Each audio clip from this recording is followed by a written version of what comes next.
Eine historische Chance, die sich heute uns bietet. Viertelfinale im DFB-Pokal gegen Magdeburg. Zweitligist. Wir haben Heimspiel auf dem Papier. Natürlich Favorit, das sind wir heute auf jeden Fall. Aber wir müssen es auf dem Platz zeigen.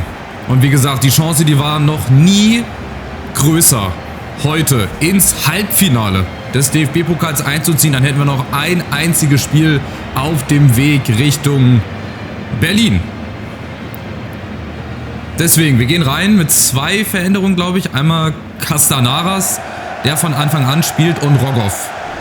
Habe ich ja gesagt, den möchte ich für Atagana reintun. Der ist ja von der Physis her, von der Ausdauer her leider nicht so fit. Ich habe mir noch einen geholt. Es ist aber die Frage, ob der erst im Sommer kommt, weil er nur noch 5 Monate Vertrag hat. Und zwar der 30-jährige Däne Oliver Abildgaard, so heißt er, glaube ich, von Como.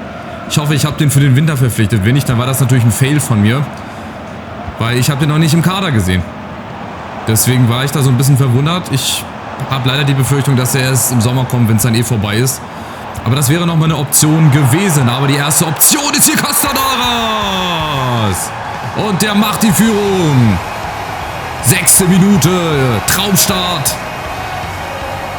Der sah gar nicht so gefährlich aus. Der wurde dann immer länger und dann irgendwann ist er im langen Eck dann untergekommen. Hier, viel Platz. Castanaras natürlich mit dem Fuß durch den Gegner, deswegen konnte der auch nur reingehen. Normalerweise hätte er ihm in den Unterschenkel gehauen. Aber das ist doch mal ein Startelf-Einsatz bis sagen. Erstes Tor natürlich im DFB-Pokal in seinem ersten Pokalspiel. Thomas Castanaras. Die Fans skandieren jetzt schon Sieg. Dafür ist es noch ein bisschen zu früh, aber es ist ein sehr guter Auftakt. So hätte ich es mir gewünscht. So hätte ich es mir geträumt. Eine frühe Führung wird dieses Spiel auf jeden Fall ja, mehr in unsere Richtung leiten. Da gehe ich jetzt einfach mal von aus, weil wir dann mehr Platz bekommen, weil Magdeburg muss. Die sind ja jetzt hier unter Druck, die müssen nach vorne spielen, aber das könnte heute ganz, ganz böse enden. Wieder Castanaras. Wenn wir den Schwung mitnehmen. So, die zweite Halbzeit gegen Leverkusen, die war echt okay. Da haben wir zwar auch leider knapp 3-2 verloren, aber wir haben, warum ist das so hell im Strafraum? Gut mitgespielt. Hat einer die Flutlichter zu hoch eingestellt. Nächste Chance und Krut im Tor.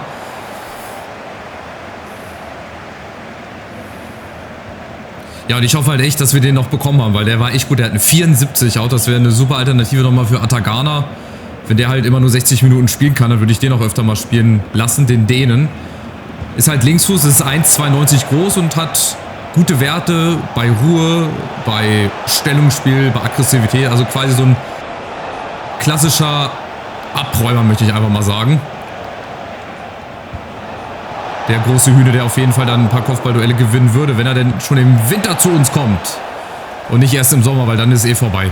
Dann habe ich quasi schon einen Transfer für den Sommer getätigt, aber er war auf der Transferliste und er hatte auch nur noch 5 Monate Vertrag. Deswegen hat mich das so ein bisschen irritiert, dass wir den umsonst bekommen haben. Deswegen gehe ich von aus, dass der erst dann im Sommer wechseln wird. Aber wir gucken nochmal nach dem Spiel. Jetzt haben wir erstmal Jongwa gegen Heber. Es gibt den nächsten Eckball. Nein, kein Elfmeter, komm. Macht da nicht so eine Show. Lieber den Eckball hier mitnehmen. Wieder Castanaras, ja. Wir arbeiten aufs Zweite hin, das ist sehr gut. Wir arbeiten aufs Zweite hin. Die Magdeburger mit ihrer Dreierformation, die haben auch aus den letzten 5 Spielen, haben sie halt aber auch 3 gewonnen. Also so schlecht sind die momentan auch nicht drauf. Es ist ja auch noch lange zu spielen und ich weiß ja, ich kenne mich und unser Team. Ich weiß, dass wir auch ab und zu nochmal Phasen haben werden, wo Magdeburg, denke ich, Chancen bekommen wird. Aber ich hoffe, dass man die an einer Hand abzählen kann. Jongwa. Nächste Chance, Wanner. Oh, Fallrückzieher, schade. Schöne Chance, schöne Gelegenheit. Und dann müssen wir natürlich auch wieder hier alle mit zurückarbeiten.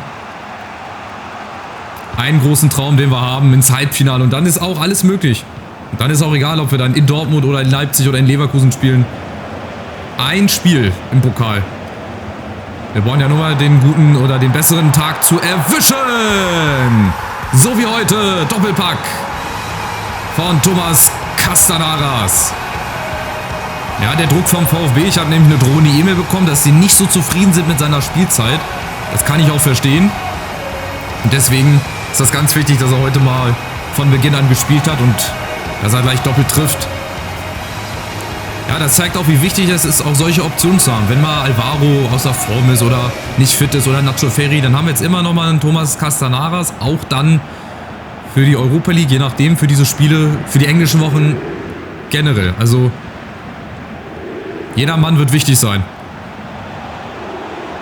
Ito, auch so ein kleiner Quirliger, das wäre auch eine Option gewesen für Münster. Sage ich euch, wie es ist, aber Chavez macht das. Vorne Castanaras wartet wieder.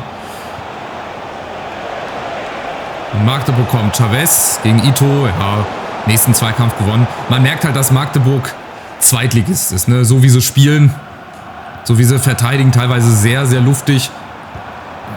Abenteuerlich mit sehr, sehr viel Raum für uns. Oh, Castanaras, schade. Der war zu offensichtlich, der Ball. Aber ihr wisst, was ich meine. Ne? Man merkt das einfach, man sieht das einfach. Aber trotzdem haben die ja keine schlechte Mannschaft. Mit guten Spielern auf jeden Fall.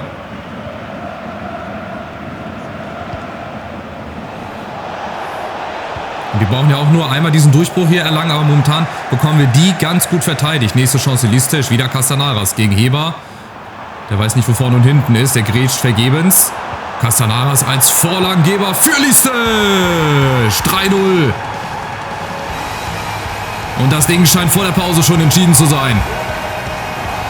Er zeigt es auch mal an. 3 Tore in Halbzeit 1. Das ist auch wichtig, gerade zu dem Zeitpunkt jetzt in der Saison, wo es auch darum geht, ja, sich oben festzusetzen, oben dran zu bleiben in der Liga. Wenn du zwischendurch mal so ein Pokalspiel hast, wo du ein bisschen in Spielrhythmus kommst, in Flow, dann nehme ich das natürlich gern mit. Und Listesch, das ist seine Durchbruchssaison, würde ich mal sagen. Ja, letzte Saison hat er noch so ein bisschen gebraucht. Ich weiß gar nicht, wer da für ihn gespielt hat. Wen hatten wir denn da? Naja, müsste ich nochmal in den Videos nachgucken. Aber das ist jetzt so seine Durchbruchssaison. Der ist wirklich richtig, richtig stark. Der gewinnt viele Zweikämpfe. Und wie gesagt, es läuft halt auch heute. Wir hatten Losglück, wir haben Magdeburg bekommen zu Hause. Wir hätten auch gut und gerne in Leipzig, in Leverkusen, in Dortmund spielen können. Das wird uns wahrscheinlich dann im Halbfinale blühen, aber es ist noch eine Halbzeit zu spielen. Wir sind einen großen, großen Schritt weiter. Die Tür steht schon mal halb offen. Wir sind schon mit einem Bein im Halbfinale. Aber auch die zweiten 45 Minuten, die müssen wir jetzt noch mal ein bisschen seriös spielen. Das müssen wir einfach über die Bühne kriegen. Wir sind sehr effizient. Wir haben 5 Schüsse. Ich guck mal kurz. XG-Wert müsste auch so bei 2, was weiß ich, liegen. Oh, bei 1,0. Wir performen sogar über. Also XG-Wert von 1,0 zu 0,8. Magdeburg, wenn wir hier zum Ehrentreffer oder zum Anschlusstreffer kommen, guck mal. Rogoff im Vergleich, der verliert kaum Ausdauer. Ich frage mich gerade, woran das sieht. Der hat eine 74er Ausdauer. Ja gut, Atagana hat eine 64er Ausdauer. Bissigkeit bei 88, deswegen verstehe ich nicht, warum der das so schnell verliert. Na gut, wir können schon mal in der Innenverteidigung. Riskiere ich das? Ich lasse nochmal bis zur 60., 70. Wer weiß, wie sich das dann da entwickelt. So, rein geht's. Zweite Halbzeit.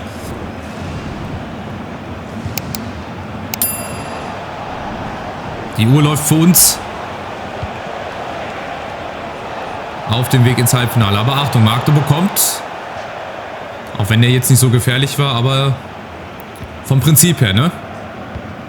Werden die auch noch ein paar Chancen kriegen, aber wenn wir das hier so ruhig runterspielen, wenn wir das so ruhig im Aufbau machen, möglichst ohne Fehler natürlich, dann werden wir das hier heute gewinnen.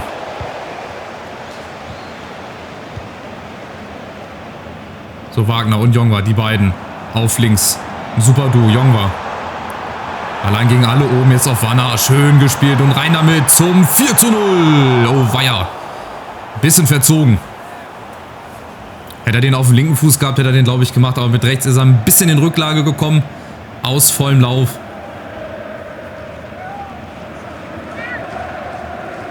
Und so ein Pokal weiterkommen, das ist natürlich auch finanziell immer eine schöne Sache. Ne? Wir würden dann, wenn wir noch weiterspielen würden, wenn wir auch im Sommer, glaube ich, ein gutes Transferbudget haben, je nachdem, welchen Spieler wir verkaufen würden, dann könnten wir halt auch wieder Transfersprünge machen. Wenn wir uns zum Beispiel für die Champions League qualifizieren, dann wäre das Transferbudget nochmal ein bisschen höher und könnten dann da auch punktuell das Team verstärken.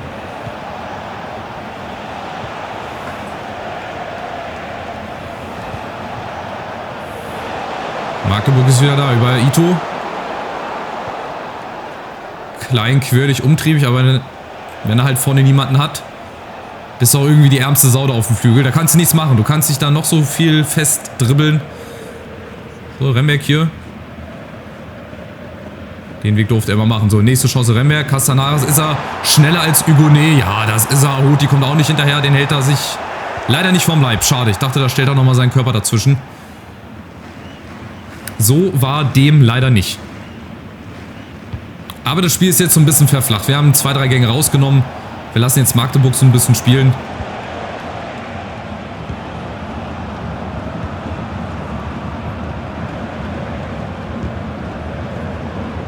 Ja, die Magdeburger, die versuchen es, aber sie wissen nicht so recht, was sie machen sollen. Hier mal eine Hacke, da wird nochmal nach hinten gespielt. Weil wir die Passwege auch wirklich gut zustellen. Es wird uns auch leicht gemacht. Das ist wirklich heute ein dankbarer Gegner. Das frühe 1:0 hat halt auch dafür gesorgt, dass das Spiel sich so entwickelt hat.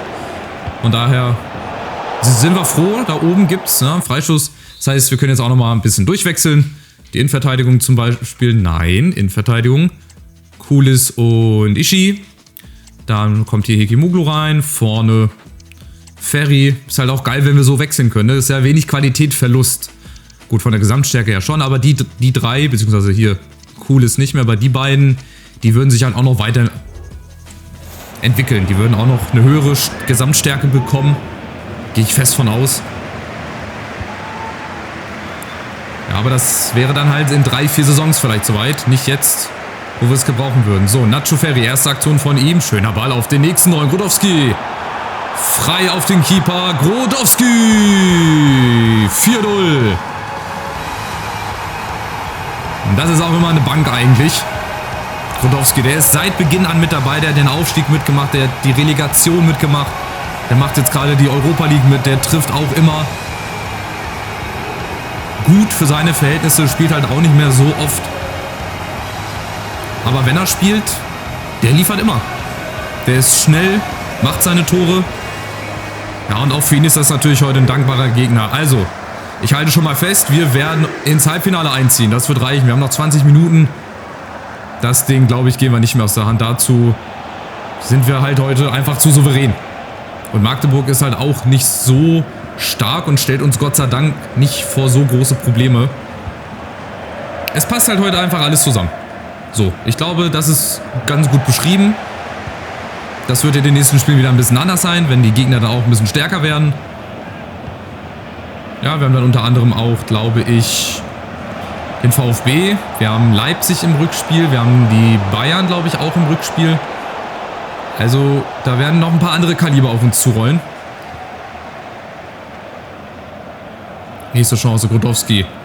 Ferry, die beiden wieder im Zusammenspiel. Pose auf der Außen, Grodowski, zu schnell leider, schade. Das war abseits. Deswegen bin ich da auch gerade nicht weitergelaufen.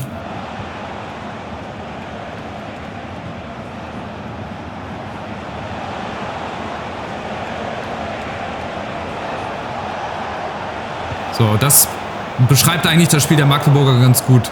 Viel zu viel alleine mit dem Ball, dann irgendwie total verkopft, irgendwelche Bälle, die nicht zum Mann ankommen. Und dann sieht es halt so aus, wie es aussieht. Aber Magdeburg, die wollen ihren Ehrentreffer und haben mal einen Abschluss nach 5 Ausrufezeichen, 83 Minuten. Ich glaube, das ist der erste Ball, den Sinamoy so richtig halten muss. Jetzt kommt Martin Kaas, der beste Stürmer, glaube ich. Nach 83 Minuten, das ist halt zu wenig. Auch für Magdeburg. Gerade in dem Viertelfinale, ich glaube, da haben sich die Fans auch ein bisschen mehr ausgemalt. Aber es ist, wie es ist. So, und jetzt geht Jongwa nochmal mit Heber ins Sprintduell.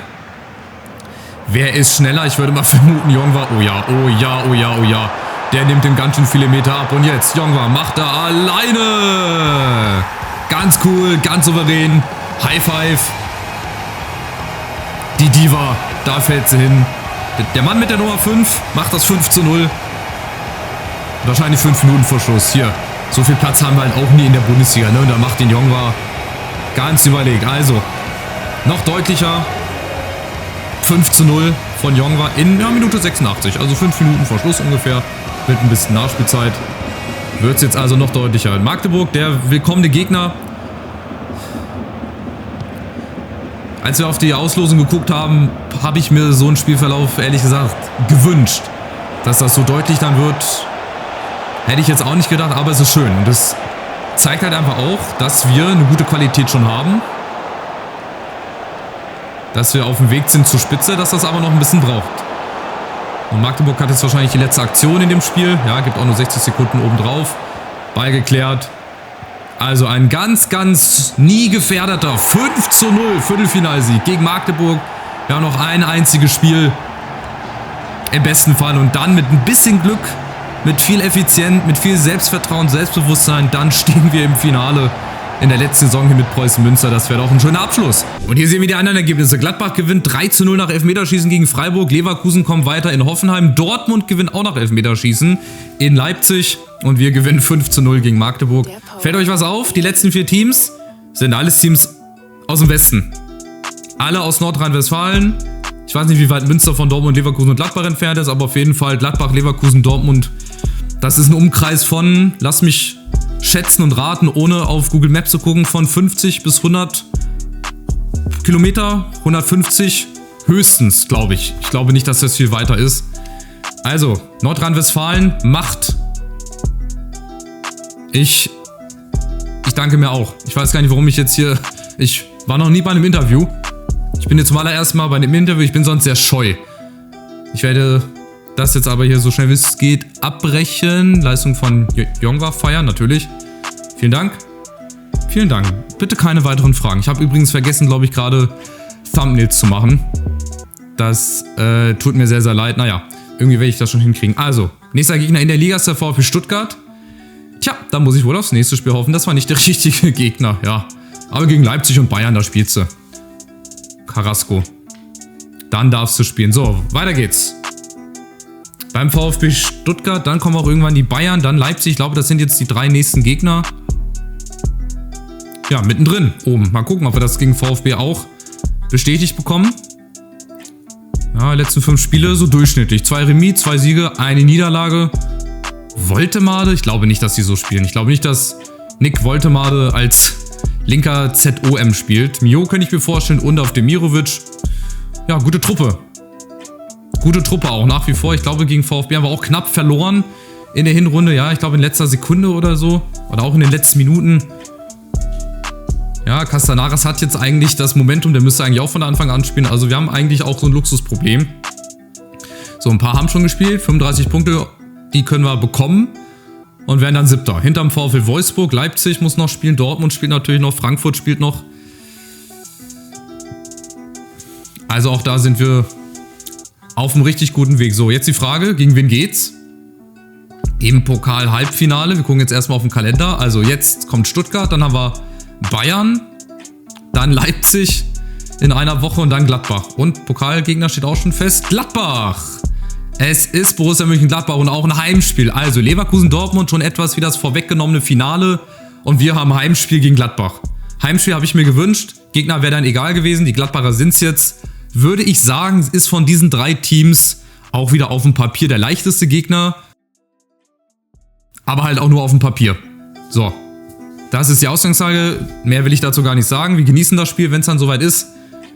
Und zwar wird das dann am 30. März nach dem Auswärtsspiel in Frankfurt soweit sein. Und dann haben wir nach dem Spiel gegen Hoffenheim eventuell im Mai oder im April noch ein großes Spiel. Das Pokalfinale. Wie viel Geld haben wir eigentlich dafür bekommen? Ja, 1 Million. Ich glaube halt, der neue Spieler, der wird halt auch erst... Wo ist es denn hier?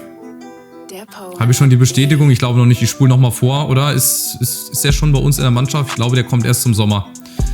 Dann war das ein Transfer für den Sommer. Shit. Das war natürlich sehr, sehr unglücklich. Sehr, sehr bitter. Aber Rogoff, habt ihr gesehen, ist auch eine Alternative. Der hat nicht ganz so viel Ausdauer verloren. Der kommt dann tatsächlich erst im Sommer.